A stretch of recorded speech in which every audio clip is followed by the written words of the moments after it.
Many people know me as the owner of the club, but a few know of my passion for music. It was a passion for music that started me into the world of the night. I had a little time at my disposal, but I never left the music.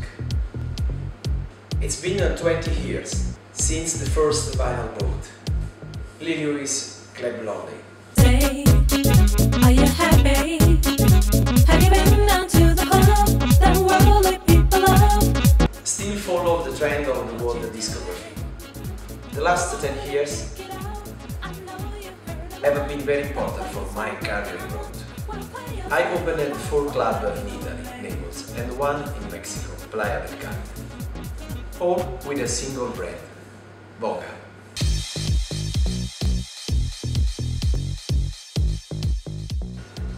A lot of hard work, but it gave me a lot of satisfaction. Very often you have to be at the center of it. For 2 years I own an independent record label. More than a job, I consider it a passion.